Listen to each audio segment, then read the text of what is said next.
नमस्कार दोस्तों, तो कैसे हैं आप सब? आई होप कि आप सब अच्छे होंगे। मैं मोनिका कुमारी आप सभी का यूएसए एकेडमी में स्वागत करती हूँ। तो बच्चों, आज जो मैं आपको पढ़ाऊंगी वो है क्लास 10th का सब्जेक्ट हिंदी गोधोली। तो गोधोली का जो फर्स्ट चैप्टर है, आज मैं उसी कहानी के बारे में आप सभी को बताऊंगी। पहले कहानी को इसलिए बता रही हूँ क्योंकि बाद में जो आपका वस्तुनिष्ठ प्रश्न या तो लघुत्तरीय या फिर दीर्घोत्तरीय आसानी से बन सके, इसलिए हम पहले कहानी को पढ़ते हैं। ठीक है, तो चलिए हम देखते हैं कि हमारा पहला चैप्टर क्या है। चलिए प्रारंभ करते हैं। पहला चैप्टर है श्रम विभाजन और जाति प्रथा। पहला चैप्टर क्या है बच्चों? श्रम विभाजन और जाति प्रथा। इसके लेखक कौन है? भीमराव अंबेडकर। श्रम विभाजन और जाति प्रथा को किसने लिखा है? लिखने वाले को ही क्या कहते हैं? लेखक। और उनका नाम क्या है? भीमराव अंबेडकर। तो पहले चैप्टर क्या है? श्रम विभाजन जाति प्रथा। पहले तो हम उसको समझेंगे, आखिर श्रम विभाजन और जाति प्रथा है क्या। श्रम विभाजन, श्रम विभाजन का मतलब होता है, श्रम मतलब क्या होता है? काम। विभाजन मतलब क्या होता है? अलग अलग हिस्से में बांटना, या तो फिर छोटे छोटे खंडों में उसे क्या करते हैं? बांट देते हैं। ठीक है, तो कोई भी कार्य है, यानी कोई बड़ा कार्य जैसे घर बनाना, तो वहां कितने सारे मजदूर आते हैं? अकेले तो कोई कर नहीं सकता, तो वहां बहुत सारे मजदूर आते हैं और उसे अलग अलग काम सौंप दिया जाता है ताकि कार्य जल्दी हो और करने में भी मन लगे, जहां की कुशलता की प्राप्ति हो। तो अब ये श्रम विभाजन का मतलब आप सब समझ गए होंगे कि किसी भी कार्य को अलग अलग व्यक्तियों में बांट देना, जहां की ऐसा करने से कुशलता की प्राप्ति होती है। अब है जाति प्रथा। जाति प्रथा का मतलब होता है जात पात में भेदभाव करना। आप कौन से कास्ट में हो, कौन से जाति के हो, हम कौन से जाति के हैं, ऐसे हमारे समाज में देखते होंगे कई लोग जाति पाति के बारे में बहुत भेदभाव रखते हैं कि ये वो जात है, हम ये जात है, भाई मेरा उससे कंपेयर नहीं हो सकता है। पर ये करना क्या है? गलत। व्यक्तियों को एक समान और एकता के साथ रहना चाहिए। जाति प्रथा एक बहुत ही हानिकारक चीज है। अगर आप गांव समाज में या घर में विवाद करते हैं, तो जाति प्रथा जो है वही है कि जब तक आप अपने समाज में एकता नहीं रखिएगा, जाति में भेदभाव की अगर करते हैं, तो समाज हमारा या फिर देश अच्छे से विकास नहीं कर पाएगा, विकसित नहीं हो पाएगा। इसीलिए मेरे प्यारे बच्चों, आप लोग कभी ऐसा कार्य मत कीजिएगा, जाति पाति में कभी भी भेदभाव मत कीजिएगा। सारे व्यक्ति एक समान होते हैं और हमें उन्हें उसी दृष्टि से देखना भी चाहिए। तो चलिए आगे बढ़ते हैं। बाबा साहेब भीमराव अंबेडकर का जन्म 14 अप्रैल 1891 ईस्वी में महू मध्य प्रदेश में एक दलित परिवार में हुआ है। क्या कहा? बाबा साहेब भीमराव अंबेडकर का जन्म 14 अप्रैल 1891 ईस्वी के मऊ मध्य प्रदेश में एक दलित परिवार में हुआ है। कब हुआ है? 14 अप्रैल 1891, और मध्य प्रदेश राज्य में महू नामक स्थान में हुआ है डॉक्टर भीमराव अंबेडकर का जन्म, और एक दलित परिवार में। दलित परिवार का मतलब होता है पिछड़े जाति के, यानी कि जो सबसे छोटे जाति के हैं उन्हें ही दलित परिवार कहा जाता है, और उनका भीमराव अंबेडकर का जन्म भी उसी परिवार में हुआ। मानव मुक्ति के पुरोधा बाबा साहेब अपने समय के सबसे सुपठित जनों में से एक थे। क्या कहा? मानव मुक्ति के पुरोधा बाबा साहेब अपने समय में सबसे सुपठित जनों में से एक थे। प्राथमिक शिक्षा के बाद बड़ौदा नरेश के प्रोत्साहन पर उच्चतर शिक्षा हेतु के लिए न्यूयॉर्क अमेरिका गए। न्यूयॉर्क एक अमेरिका का जगह है जहां डॉक्टर भीमराव अंबेडकर शिक्षा के लिए गए हुए थे। फिर वहां से, कहां से? अमेरिका से। अमेरिका में जो न्यूयॉर्क गए थे, फिर उन्होंने वहां से लंदन इंग्लैंड गए। लंदन में क्या है? इंग्लैंड, यानी कि लंदन की राजधानी इंग्लैंड है। उन्होंने संस्कृत का धार्मिक, पौराणिक और पूरा वैदिक वाडम्य अनुवाद के जरिए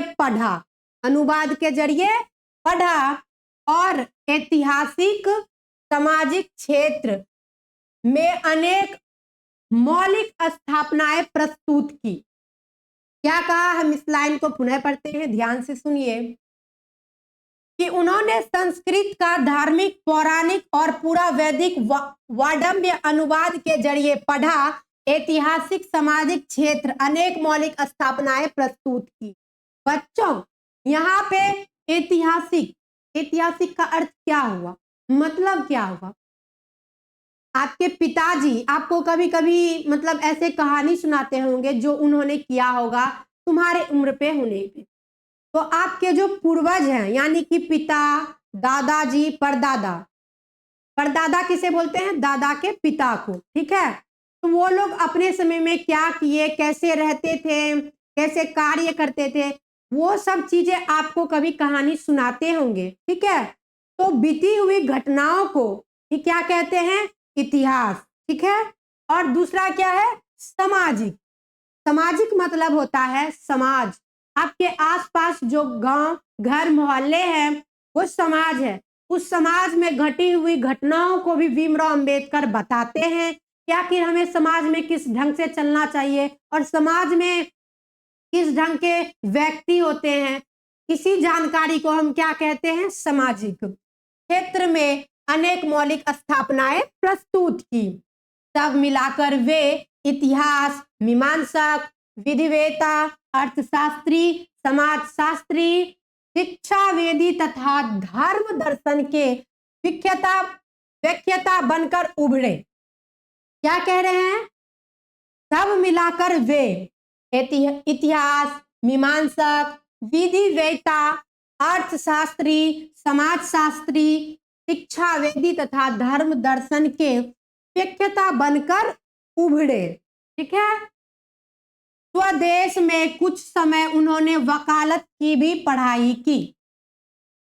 पढ़ाई नहीं होगा, सॉरी मिस्टेक हो जाता है।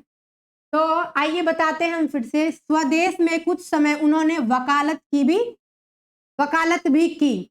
स्वदेश मतलब होता है अपना देश, यानी कि हम जो भारत देश में रह रहे हैं वो हमारा देश है, ठीक है। इसलिए उसे क्या बोलते हैं? स्वदेश, यानी कि अपना देश।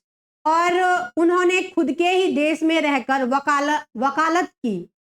कितने आदमी क्या करते हैं? विदेश चले जाते हैं या फिर और सारे अलग अलग कंट्रीज चले जाते हैं, बट इन्होंने स्वदेश यानी कि भारत देश में ही रहकर वकालत। समाज और राजनीतिक के बेहद सक्रिय भूमिका निभाते हुए उन्होंने अछूत स्त्रियों और मजदूरों को मानवीय अधिकार व सम्मान दिलाने के लिए अथक संघर्ष किया। आपके मन में आया होगा कि यह स्त्री और मजदूरों की बात क्यों की जा रही है? क्योंकि कुछ समय या कुछ वर्षों की बात है, पहले अगर किसी का पति मर जाता था, उसके साथ उसकी पत्नी को भी जला दिया जाता था, जिसको हम क्या बोलते हैं? सती। पति के साथ साथ ही उसकी पत्नी को जला दिया जाता था, जिसे हम क्या कहते हैं? सती। तो ये पहले हुआ करता था, अब तो ऐसा नहीं होता है। और मजदूर के बारे में क्यों कहा गया? क्योंकि पहले के लोगों से जो है मजदूर जो हुआ करते थे उससे काम काफी करवा लिया करते थे, पर उन्हें पैसा उस हिसाब से नहीं देते थे, जिसके कारण से उनके परिवार मतलब सही ढंग से अपना पालन पोषण नहीं कर पाते थे, ठीक है। इसी चीज को यहाँ पर भीमराव अंबेडकर जो है माननीय अधिकार और सम्मान दिलाने के लिए अथक प्रयास किया। उनके चिंतन व रचनात्मक के मुख्यतः 3 प्रेरक व्यक्ति रहे। अब देखते हैं कि वो तीन जो व्यक्ति थे उनका नाम। बुद्ध, कबीर और ज्योतिबा फूले। 3 प्रेरक व्यक्ति कौन थे? बुद्ध, ज्योतिबा फूले और कबीर, ठीक है।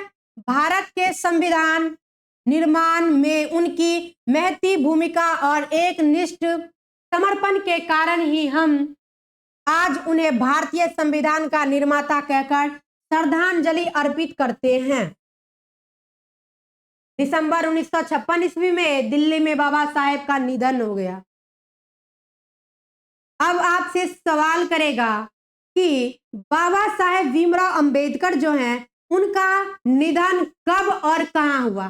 तो बच्चों जवाब क्या देना है? 1956 दिसंबर माह के 1956 ईस्वी में दिल्ली में उनका निधन हुआ है और उन्हें भारतीय संविधान का निर्माता भी कहा जाता है। उन्होंने ही संविधान का निर्माण किया, इसलिए उन्हें भारतीय संविधान का निर्माता कहा जाता है। उनको श्रद्धांजलि भी इसी नाम से क्या करते हैं? अर्पित करते हैं। देखते हैं कि आगे क्या है।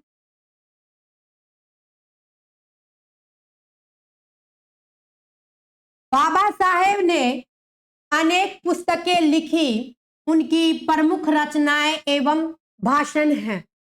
बाबा साहेब ने काफी यानी कि बहुत सारी रचनाएं रचे हैं या फिर लिखे हैं, दोनों का अर्थ एक ही है। और भाषण, तो देखते हैं कि इसमें से कौन कौन सी प्रमुख है, वही यहाँ पर दर्शाया गया है। लिखे तो इन्होंने बहुत सारा, बट जो जो प्रमुख था उनको यहाँ पे दर्शाया गया है। तो आप सभी जितना दिया हुआ है उसे नोट कर लीजिए, क्योंकि बोर्ड एग्जाम में ऑब्जेक्टिव में कोई एक रचनाएं का नाम देकर बाकी बाद 3 और जो दूसरे लेखक के होंगे आपके ऑब्जेक्टिव टाइप प्रश्न में ऐसा सवाल करता है। ठीक है, इसलिए सभी लेखकों के रचनाओं को जितना जितना बुक में दिया हुआ है उन्हें आप सभी अच्छे से याद कर ले, ताकि आपका ऑब्जेक्टिव नहीं छूटेगा।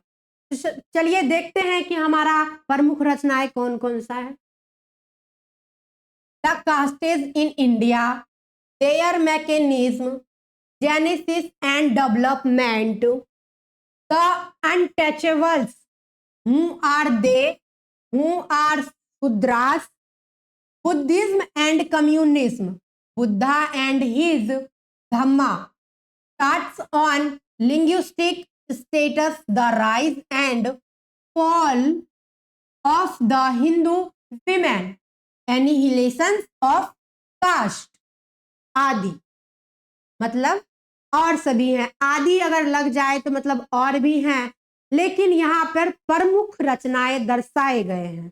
ठीक है, और मैंने अभी सारे रचनाएं का जितने भी इन्होंने प्रमुख प्रमुख रचनाएं को यहाँ पे दर्शाया है वो मैं आप सभी को भी बताई हूँ। तो चलिए आगे देखते हैं। हिंदी में उनका संपूर्ण आडम्बर्य भारत सरकार के कल्याण मंत्रालय से बाबा साहेब अंबेडकर संपूर्ण आडम्बर्य नाम से 21 खंडों में प्रकाशित हो चुके हैं। कितने खंडों में बच्चों? 21 खंडों में। इस लाइन को फिर से सुनिए, क्योंकि ऑब्जेक्टिव में ऐसा सवाल पूछा जाता है। देखिए, हिंदी में उनका संपूर्ण आडम्बर्य भारत सरकार के कल्याण मंत्रालय से बाबा साहेब अंबेडकर संपूर्ण आडम्बर्य नाम से 21 खंडों में प्रकाशित हो चुका है। यहाँ प्रस्तुत पाठ बाबा साहेब के विख्यात भाषण एनिहिलेशंस ऑफ कास्ट के ललई सिंह यादव द्वारा किया गया है। हिंदी रूपांतर जाति भेद का अछूत और किंचित संपादन के साथ लिया गया है। यह भाषण जाति पाति तोरक मंडल लाहौर के वार्षिक सम्मेलन सन 1936 के अध्यक्षीय भाषण के रूप में तैयार किया गया है। कब तैयार किया गया है? 1936 ईस्वी में। ठीक है, और क्या है? जाति पाति तोरक मंडल, इसको सम्मेलन। ठीक है, इसको जो है 1936 में तैयार किया गया था। अगला है, परंतु इसके क्रांतिकारी दृष्टि से आयोजकों की पूर्णतः सहमति ना बन सकने के कारण सम्मेलन स्थगित हो गया। स्थगित का मतलब क्या होता है? स्थगित का मतलब होता है कार्य रुक जाना, कोई भी कार्य स्थगित हो जाना, यानी कि उसका रुक जाना किसी कारणवश। तो इन्होंने क्रांति दृष्टि के बारे में कौन, भीमराव अंबेडकर लिखना चाह रहे थे, पर वह सहमति ना बन सकने के कारण स्थगित हो गया और यह पढ़ा ना जा सका। जब ये पूरा लिखा ही नहीं गया, यह स्थगित हो गया, रुक गया, तो फिर इसे पढ़ेंगे कैसे? वही कह रहा, स्थगित हो गया और इसे पढ़ा ना जा सका। बाद में बाबा साहेब इसे स्वतंत्र पुस्तिका का रूप दिया। इसे कौन सा रूप दिया गया? स्वतंत्र पुस्तिका का रूप दिया गया। प्रस्तुत आलेख में वे भारतीय समाज में श्रम विभाजन के नाम पर मध्य युगीन अवशिष्ट संस्कार के रूप में बरकरार जाति प्रथा पर मानवीयता, न्याय एवं सामाजिक सद्भाव की दृष्टि से विचार करते हैं। जाति प्रथा के विषमता पूर्वक सामाजिक आधारों, रूढ़ पूर्वग्रहों और लोकतंत्र के लिए उसकी अस्वास्थ्यकर प्रकृति पर भी यहाँ एक संभ्रात विधिता का दृष्टिकोण उभर सका। भारतीय लोकतंत्र के भावनाओं नागरिकों के लिए यह आलेख अत्यंत शिक्षाप्रद है। तो ये सभी था डॉक्टर भीमराव अंबेडकर का परिचय, कि उन्होंने कौन कौन सी रचनाएं को लिखा, यानी कि रचा, और उनका जन्म कब हुआ है, निधन कब हुआ है, इन सब चीज के बारे में आप अभी जाने। इसके बारे में जाने डॉक्टर भीमराव अंबेडकर के बारे में। और ये कहानी कौन सी थी? श्रम विभाजन जाति प्रथा। तो चलिए, ये जो थी, ये थी डॉक्टर भीमराव अंबेडकर की जानकारी। अब हम कहानी की ओर चलते हैं।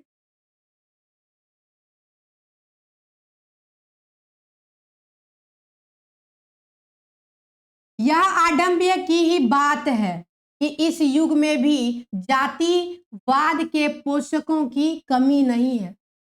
बहुत ही बढ़िया बात कहा गया है कि अभी भी हमारे समाज में ऐसे लोग हैं जो जातिवाद को मानते हैं, यानी कि जाति पाति, ठीक है, उनमें भेदभाव करते हैं।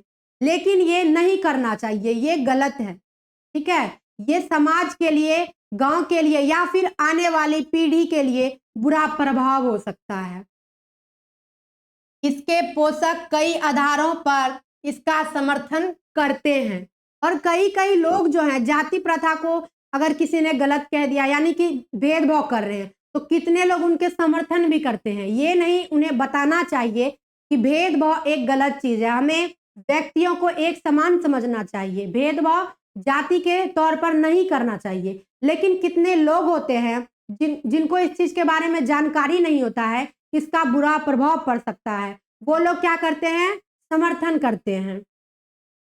समर्थन का एक आधार यह कहा जाता है कि आधुनिक सभ्य समाज कार्य कुशलता के लिए श्रम विभाजन को आवश्यक मानता है। क्या कहा गया है? कि समर्थन का एक आधार यह कहा जाता है, सुनिएगा क्या कहा जाता है, कि आधुनिक सभ्य समाज कार्य कुशलता के लिए श्रम विभाजन को आवश्यक मानते हैं, और चूंकि जाति प्रथा भी श्रम विभाजन का ही दूसरा रूप है, ठीक है, जाति प्रथा जो है वो श्रम विभाजन का दूसरा रूप है, इसलिए इसमें कोई बुराई नहीं है। इस तर्क के संबंध में पहली बात तो यही आपत्तिजनक है कि जाति प्रथा श्रम विभाजन के साथ साथ श्रमिक विभाजन का भी रूप लिया हुआ है। श्रम विभाजन निश्चय ही सभ्य समाज की आवश्यकता है, परंतु किसी भी सभ्य समाज में श्रम विभाजन की व्यवस्था श्रमिकों के विभिन्न वर्गों में अस्वाभाविक विभाजन नहीं करती है। भारत की जाति प्रथा की एक और विशेषता है कि यह श्रमिकों का अस्वाभाविक विभाजन ही नहीं करती, बल्कि विभाजित वर्गों को एक दूसरे की अपेक्षा ऊंच नीच भी करार देती है, जो कि विश्व के किसी भी समाज में नहीं पाया जाता है। जो कि विश्व के किसी भी समाज में नहीं पाया जाता है। यहाँ तक से तो हमें ये सीखने को मिलता है कि हमें समाज के जितने भी व्यक्ति हैं उनके साथ मिलकर रहना चाहिए, क्योंकि आप पहले भी 10th या 9th के एक बुक की कहानी है जिसमें कहा गया है एकता में बल है। ये बात बिल्कुल सही है। जब हमारे समाज में मिलकर अगर रहते हैं तो उस वहाँ पर क्या होता है, कुशलता की प्राप्ति होती है और विकसित होता है। और जब हमारे गांव समाज में होगा तो फिर इसी तरह और सारे गांव हैं, तो हर जगह अगर इस तरह हो तो हमारा देश विकसित होता चला जाएगा।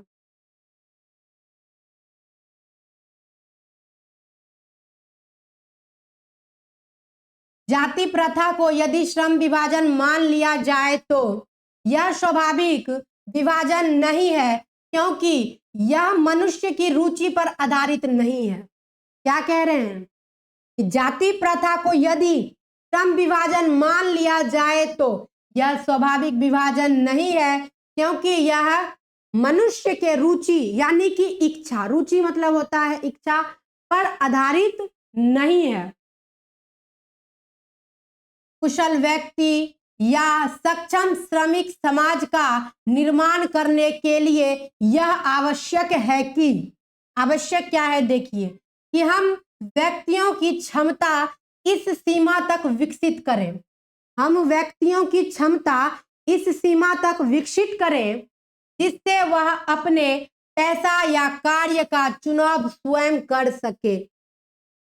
आप देखे होंगे कि हमारे गांव समाज में क्या होता है कि जाति के हिसाब से कार्य को भी बांट दिया जाता है कि ये कौन सा जात है इसे यही काम करना चाहिए, वो कौन सा जात है उसे वही काम करना चाहिए। लेकिन ये गलत है। उसे उसका पैसा, पैसा मतलब यहाँ पे रुपया नहीं होगा, पैसा नहीं होगा, पैसा का मतलब हो जाता है यहाँ पे कि कार्य, कोई भी काम। एक ये हुआ पैसा और एक ये है, ये अलग है, ये अलग है, 100 का फर्क है और एक ही बेकार है। तो यहाँ पे इस पैसा का मतलब हो जाता है कार्य, कि कोई भी काम वो खुद चुने, उसे क्या अच्छा लगता है और उसकी क्षमता है वो चीज करने की, तो वो कर सकता है किसी भी कार्य को।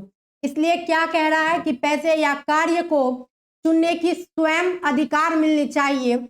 इस सिद्धांत के विपरीत जाति प्रथा का दूषित सिद्धांत यह है कि इससे मनुष्य की प्रशिक्षण अथवा उसकी निजी क्षमता या विचार किए बिना दूसरे ही दृष्टिकोण जैसे माता पिता के सामाजिक स्तर के अनुसार पहले से ही अर्थात गर्भधारण के समय से ही मनुष्य का पैसा निर्धारित कर दिया जाता है। किसी भी मतलब जैसे कि कोई भी बच्चा गर्भ में है, ठीक है, तो उनके माँ बाप क्या सोचते हैं, ऐसे बोलना तो नहीं चाहिए, पर उनके घर के जो पेरेंट्स होते हैं या फिर और सारे मेंबर्स जो होते हैं वो सोचते हैं कि मुझे बेटा होना चाहिए, फिर वो पैसा कमाएगा, ये कार्य करेगा, वो करेगा, पर ऐसा नहीं सोचना चाहिए। ठीक है, इनका सोचना क्या है, गलत। क्योंकि यहाँ पर क्या कह रहा है देखिए, माता पिता के सामाजिक स्तर के अनुसार पहले से ही अर्थात गर्भ धारण के समय से ही मनुष्य के पैसा निर्धारित कर दिया जाता है। ये गलत है। पहले तो उनके हम क्षमता को देखेंगे कि आखिर उन्हें किस चीज की क्षमता है, किस कार्य को करने के लिए कितना क्षमता है। ठीक है,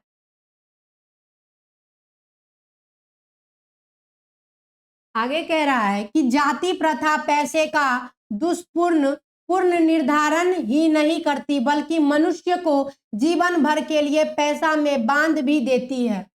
सही बात है।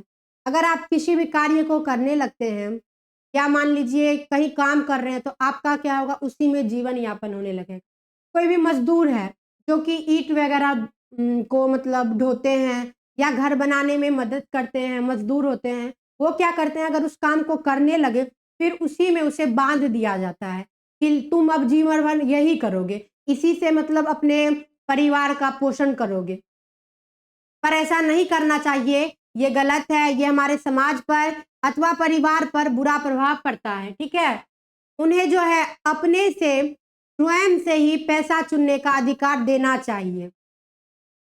भले ही पैसा अनुपयुक्त या अपर्याप्त होने के कारण वह भूखे मर जाए, आधुनिक युग में यह स्थिति प्रायः आती है, क्योंकि उद्योग धंधे की प्रक्रिया वह तकनीकी में निरंतर विकास और कभी-कभी आकस्मिक परिवर्तन हो जाता है, जिसके कारण मनुष्य को अपना पेशा बदलने की आवश्यकता पड़ जाती है। मान लिया जाए कि जो आप काम कर रहे हैं, वो बंद हो जाना किसी भी कारणवश या तो आपके अंदर वो क्षमता नहीं बची कि आप उस कार्य को कर सकते हैं, तो क्या करेंगे? भूखे ही मरेंगे ना, क्योंकि यहाँ पर क्या कहता है, जन्म से ही उसके पैसे को निर्धारित यानी कि उसी में बाँध दिया जाता है। अगर आपको बाँध दिया जाएगा, या तो वो कार्य बंद हो जाएगा या तो आपके अंदर वो क्षमता नहीं होगी कि आप उस कार्य को कर सकते हैं। तो अगर इस तरह रहेगा, तो आप भूखे भी मर सकते हैं, तो ये गलत है। उन्हें उनकी पैसा चुनने की अनुमति देनी चाहिए, ताकि वह अपने परिवार की पोषण कर सकें, ठीक है? तो और यदि प्रतिकूल परिस्थितियों में भी मनुष्य को अपना पैसा बदलने की स्वतंत्रता ना हो, तो इसके लिए भूखे मरने के अलावा क्या चारा रह जाता है? हिंदू धर्म की जाति प्रथा किसी भी व्यक्तियों को ऐसा पैसा चुनने की अनुमति नहीं देती है जो उसका पैतृक पैसा ना हो, भले ही वह उसमें प्रारंगत हो। इस प्रकार पैसा परिवर्तन की अनुमति ना देकर जाति प्रथा भारत में बेरोजगारी का एक प्रमुख और प्रत्यक्ष कारण बना हुआ। जैसे आपने पहले पढ़ा कि कोई भी बच्चा गर्भ में होता है, तो उसके बारे में माँ-बाप, उनके पेरेंट्स पहले ही सोच लेते हैं कि इसको ये करवाना है, वो करवाना है। नहीं, पहले तो उनका जन्म होने दो, उनको पढ़ाओ-लिखाओ, फिर देखो कि उसके अंदर आखिर किस कार्य को करने की क्षमता है। कभी-कभी इसी कारण क्या होता है, आपके अंदर बड़ी कार्य करने की क्षमता होती है, लेकिन इस वजह से क्या होता है, आपके जाति-पाति के भेदभाव के कारण जो है, आपको कारणवश किसी भी काम में लग जाना होता है। क्यों? क्योंकि आपको परिवार को पालना है। पर ये क्या है? बेरोज़गारी का प्रमुख और प्रत्यक्ष कारण है, जिसके कारण हमारे समाज, परिवार या फिर हमारे देश का विकास नहीं हो पाता है।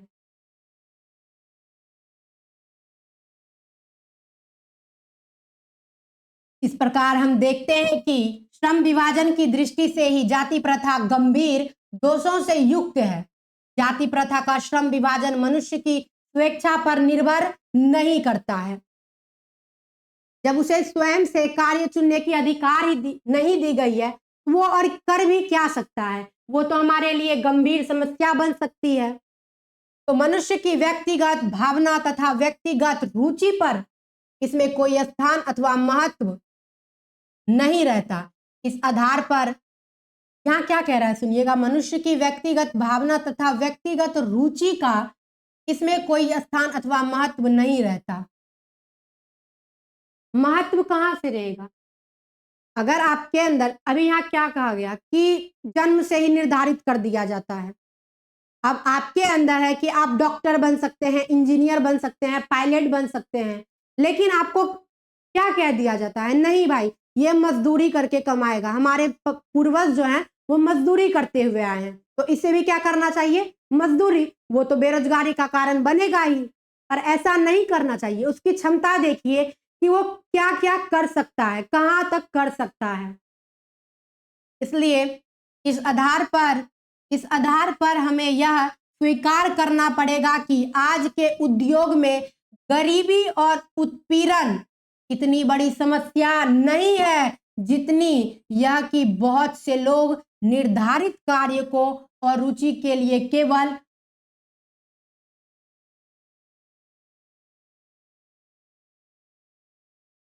विवशतावश करते हैं। यहाँ पे क्या कहा गया कि आज के समय में उत्पीड़न और गरीबी से भी बड़ी समस्या क्या है? जाति प्रथा। अगर हम जाति में भेदभाव करेंगे तो हम आगे कभी नहीं बढ़ पाएँगे, ठीक है? हमें अलग-अलग आदमियों से कभी भी किसी कारण उससे काम पड़ जाता है। तो अगर हम जाति प्रथा में अगर या फिर जाति में भेदभाव रखते हैं, तो अगर हमें सामने वाले से कोई ज़रूरत पड़ जाती है, फिर तो हमें उसके पास नहीं जाना चाहिए। क्यों? क्योंकि हम तो भेदभाव कर रहे हैं, वो हमसे अलग कास्ट का है, अलग जाति का है। ऐसी स्थिति स्वभावतः मनुष्य की दुर्गम दुर्भावनाओं से ग्रस्त रहकर टालू काम करने और कम काम करने के लिए प्रेरित करती है। ऐसी स्थिति में जहां काम करने वालों का दिल ना लगता हो, ऐसी स्थिति जहां काम करने वालों का दिल नहीं लगता हो, ना ही दिमाग कोई कुशलता कैसे प्राप्ति कर सकता है। आपको अगर जिस कार्य को करने में मन लगता है, मजा आता है, आप उस कार्य में लीन हो जाते हैं करते समय, तो उसकी क्या होती है, आगे बढ़ती चली जाती है, ठीक है? तो वहां पे कुशलता की प्राप्ति होती है, ठीक है? तो वही कह रहा है कि उसके दिल और दिमाग, यानी कि उसके दिल में क्या है, उसके दिमाग में क्या है, उसके दिल दिमाग में है कि मुझे इंजीनियर बनना है, पायलट बनना है, मुझे डॉक्टर बनना है। पर उसके पूर्वज, माता-पिता, समाज की वजह से और पूर्वज की वजह से क्या करते हैं, उसे उस कार्य के लिए मना कर देते हैं। उसका मन नहीं लगता है। जब मन ही नहीं लगेगा, तो कुशलता की प्राप्ति कैसे होगी? अतः यह निर्विवाद रूप से सिद्ध हो जाता है कि आर्थिक पहलू से भी जाति प्रथा हानिकारक प्रथा है। क्या कह रहा है? अतः यह निर्विवाद रूप से सिद्ध हो जाता है कि आर्थिक पहलू से भी जाति प्रथा हानिकारक है, क्योंकि यह मनुष्य की स्वाभाविक प्रेरणा, रुचि व आत्मशक्ति को दबाकर उन्हें अस्वाभाविक नियमों से जकड़कर निष्क्रिय बना देती है। निष्क्रिय मतलब खत्म। अगर उसको उस कार्य के लिए बांध दिया जाता है, तो उसी में उसका क्या हो जाता है, सारा चीज़ खत्म। क्योंकि कह दिया जाता है कि तुम्हें जन्म से लेकर मृत्यु तक किसी कार्य को करना है। तो वहाँ पर ऐसे सोच वालों की कुशलता नहीं हो सकती है। तो इसलिए अपनी सोच को बदलिए। हमें पहले तो क्षमता को देखना है कि हमें क्षमता कहाँ तक है किस कार्य को करने के लिए। ये नहीं कि हमारे पूर्वज मज़दूरी किए हैं तो हम भी मज़दूरी ही करें, ऐसा नहीं है। हम पढ़ लिख रहे हैं तो हमें पढ़ लिख कर आगे बढ़ना चाहिए और आपको डॉक्टर, इंजीनियर, पायलट जो भी बनना है बन सकते हैं। आगे क्या है देखते हैं। अब मैं समस्या के रचनात्मक पहलू को लेता हूँ। मेरे द्वारा जाति प्रथा की आलोचना सुनकर आप लोग मुझसे यह प्रश्न पूछना चाहेंगे कि यदि यदि मैं जातियों के विरुद्ध हूँ, विरुद्ध मतलब कि मैं उसका सपोर्ट नहीं करता हूँ, उसको मतलब जैसे कि आप मान लो कि ये जदयू पार्टी हो गई या फिर राहुल गांधी सब के बारे में, बीजेपी सब के बारे में जाने होंगे कि उसका विरुद्ध करना, ठीक है? वही मतलब हो जाता है कि सपोर्ट नहीं करना, विरुद्ध करना। तो फिर मेरी दृष्टि में आदर्श समाज क्या है? आप लोग हमसे सवाल करेंगे, इस लाइन को फिर से सुनिए कि मेरे द्वारा जाति प्रथा की आलोचना सुनकर आप लोग मुझसे यह प्रश्न पूछना चाहेंगे कि यदि मैं जातियों के विरुद्ध हूं, तो फिर मेरी दृष्टि में आदर्श समाज क्या है? सवाल को समझ गए होंगे। तो मेरा उत्तर होगा कि मेरा आदर्श समाज स्वतंत्रता, सामान्यता, भ्रातृत्व पर आधारित होगा। मेरा उत्तर क्या होगा कि आदर्श समाज स्वतंत्रता, सामान्यता, भ्रातृत्व पर आधारित होगा। स्वतंत्रता मतलब आजादी, मुझे आजादी चाहिए कि मैं अपने कार्य को, अपने पैसे को खुद चुन सकूं, ठीक है? कि मुझे क्या करना है, मुझे पढ़ के क्या बनना है, यह हमारी सोच के अनुसार होना चाहिए। कभी कभी क्या होता होगा कि आप पढ़ाई लिखाई करते हैं, आपके माता पिता कहेंगे बेटा तू इंजीनियर बन जा, पर आपका आपका मन कहेगा नहीं मुझे डॉक्टर या मुझे आर्मी बनना है, आईपीएस बनना है, आईपीएस ऑफिसर बनना है, लेकिन आपके माँ बाप क्या कह रहे हैं इंजीनियर बन जाओ। तो आपका मन वहां पे थोड़ा ऐसा लगेगा कि मैं आजाद नहीं हूं, मुझे मेरा पैसा चुनने का अधिकार नहीं है। ये अक्सर सबके घरों में होता है। भ्रातृत्व यानी कि भाईचारा, भ्रातृत्व का मतलब होता है भाईचारा। हमें अपने समाज परिवार के साथ मिलजुल कर रहना चाहिए, एकता बनाकर रहना चाहिए, तभी विकसित हो सकती है। क्या यह ठीक नहीं है? भ्रातृत्व अर्थात भाईचारे में किसी को क्या आपत्ति हो सकती है? भाईचारे में क्या आपत्ति है? हम मिलजुल कर एक दूसरे के कार्य के लिए मदद कर रहे हैं, एक दूसरे की सहायता कर रहे हैं, आगे बढ़ रहे हैं, इसमें क्या आपत्ति है? कुछ भी नहीं। किसी भी आदर्श समाज में इतनी गतिशीलता होनी चाहिए जिससे कोई भी वंचित परिवर्तन समाज के एक छोर से दूसरे छोर तक संचारित हो सके। ऐसे समाज के बहुविध हितों में सबका भाग होना चाहिए तथा सबको उनकी रक्षा के प्रति सजग रहना चाहिए। सही बात है। हमारे समाज में एक दूसरे के लिए हमेशा सजग रहना चाहिए, हमेशा मदद करते रहना चाहिए। जो हमारे घर के आसपास हैं, हमें भी उससे कोई ज़रूरत पड़ जाती है, उनकी मदद होनी चाहिए। और मुझे भी किसी से ज़रूरत पड़ जाती है या तो किसी को मुझसे ज़रूरत होती है। हमारे समाज में आस-पास में आपके आस-पड़ोस से मतलब जानते होंगे आप भी, आपको भी ये चीज़ मालूम होगी। हमें इस चीज़ के लिए क्या रहना चाहिए? सजग रहना चाहिए, हमेशा सबकी मदद करनी चाहिए। सामाजिक जीवन में अबाध संपर्क के अनेक साधन हैं, अवसर उपलब्ध रहना चाहिए। तात्पर्य यह है कि दूध पानी की मिश्रण की तरह भाईचारा का ही वास्तविक रूप है। आप देखिए दूध पानी का मिश्रण क्या है, यानी कि हमें हमेशा जो है भाईचारे, अगर आप मेरे लिए खड़े होते हो, मदद करते हो, तो मुझे भी आपके लिए खड़ा होना है, मदद करना है। ठीक है? इसी को क्या कहते हैं? भाईचारा। एक दूसरे से मिलके रहना, अपना सुख दुख बताना, उसे भाईचारा कहते हैं। दूध पानी की मिश्रण तरह, अगर आप थोड़ा दूध में पानी मिला देते हो तो पता नहीं चलता है, वो मिल जाता है, पूरा दूध लगता है। उसी तरह यहाँ कह रहे हैं कि दूध मिश्रण के तरह भाईचारा होना चाहिए और वही उसका वास्तविक रूप भी है। और इसी का दूसरा नाम लोकतंत्र है। इसी का दूसरा नाम क्या है? लोकतंत्र।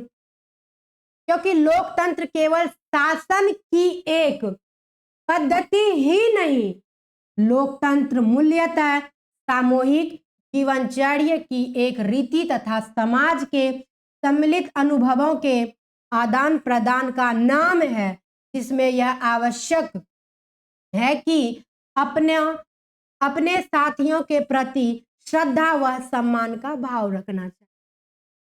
अपने मतलब आप जिसके साथ दोस्ती किए हैं, आपका कोई भी दोस्त है, उसके साथ हमें छल नहीं करना चाहिए। इसी तरह समाज में हमारे आस-पड़ोस हैं, तो उनके साथ छल नहीं करना चाहिए, हमें मिलकर रहना चाहिए। ठीक है? श्रद्धा और सम्मान की भाव रखना चाहिए। तो आई होप कि आप सब इस कहानी को अच्छे से समझ गए होंगे। तो जाति प्रथा जो है एक बहुत ही अच्छी कहानी है। इससे हमें सीख मिलती है कि हमें जाति प्रथा यानी कि भेदभाव नहीं करना चाहिए, समाज परिवार में मिलकर रहना चाहिए ताकि हमारे समाज और परिवार के साथ-साथ ही देश का भी विकसित हो सके। तो आज के लिए इतना ही मेरे प्यारे बच्चों, मिलती हूँ आप सभी से अगले क्लास में। बहुत-बहुत धन्यवाद।